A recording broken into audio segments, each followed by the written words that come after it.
Hello again, I'm Mac Watley, and this is another video about Franklinville as a historic mill village. Right now I'm standing on what we call the Upper Company Store lot. We call this the Upper Company Store lot because there were two company stores in Franklinville because there were two mills. The upper mill, the Franklinville Manufacturing Company, was upriver. The lower mill, the Randolph Manufacturing Company, was downriver. Both of them had a company store because a company store was one of the major pieces that made a village a mill village. First of all, you had to have a mill, then you had to have a place for people to live, then you had to have a place for people to buy what they needed because you were building a new village out in the middle of nowhere. Then after that, the mill would have to look after the social and the spiritual life of people, so they had schools and they had churches and Masonic lodges and things like that. So those were the elements of a mill village. We're standing right here on what was the company store lot for the Franklinville Manufacturing Company, which was started in 1838, and this company store was built about 1839. The foundation of it is right up there. It would have been a 20-foot square building,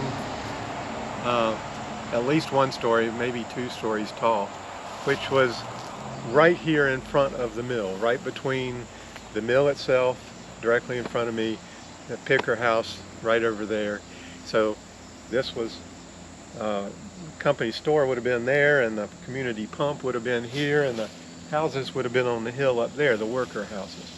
And that meant that they could come down and get water, or they could get water in front of the mill, from the mill. So this was a necessary sort of space here. Now over the years it got more complicated because there's many more buildings around here now that we're cleaning up, are more visible. So the foundation of that old company store has not been visible in many years. A lot of this area, people are stopping now and saying, I haven't seen this in 50 or 60 years. So we have pictures, though, not of that company store, but of the company store that was built in 1886 to replace this store when it burned. So I know right up here was the company store from 1886, a Gothic building. It was actually still here when I moved to town, and not in very good shape, and was burned down in 1984, I believe, by a kid who was sneaking a smoke away from his parents. So this lot then has been growing up, totally growing up, since 1984, and we're just now in the process of cleaning it.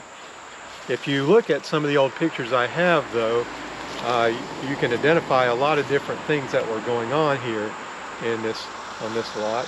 Besides the company store that faced that way, the mill office that faced this way, right across from the mill.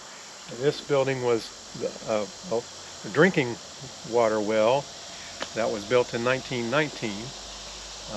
We have a picture of it where they're drilling the well in March 1919 with a steam engine, and they're drilling the well right there. It's 71 feet deep, it says, and they first got water out of it in March 1919.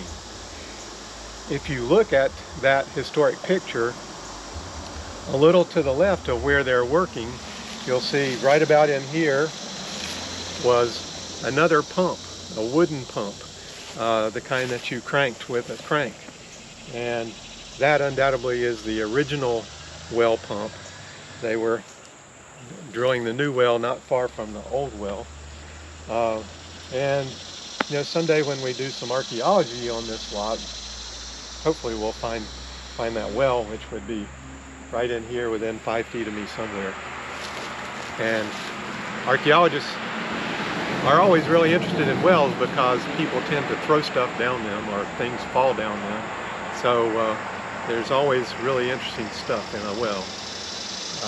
That's one reason this would be a very interesting lot for archaeology, which I hope we can start within the next few years when we get some volunteers. So in 1923, the John W. Clark and David Clark family bought the two mills in Franklinville and consolidated them into one company, the Randolph Mills, Inc. So since they were operating both mills as one business, they started to consolidate things. So in the upper store and the lower store were consolidated into the brick store that everyone calls the company store now, right in the middle of Franklinville. That was the Franklinville Store Company, and starting in 1921, it was the only company store. For a while, this company store was empty, but then when John Clark came, he turned it into a steam laundry so that people could bring their clothes here and have them washed and pressed and pick them up after work. That lasted for about 15 or 20 years, and about the time of World War II, that business closed, and they made this into the machine shop for the mills.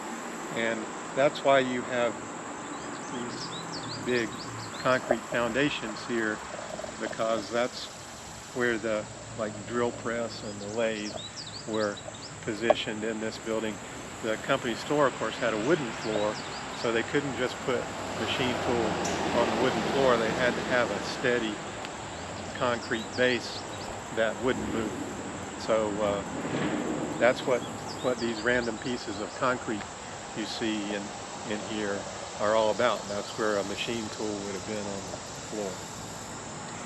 So that lasted until 1956, when the mill built a new machine shop at the lower mill. And after that, this building wasn't used for anything much except storage, and started to decay. One room of it was what they call the rubber shop, where they put rubber covers on spinning frame rollers. But by the 1970s, this building was totally abandoned and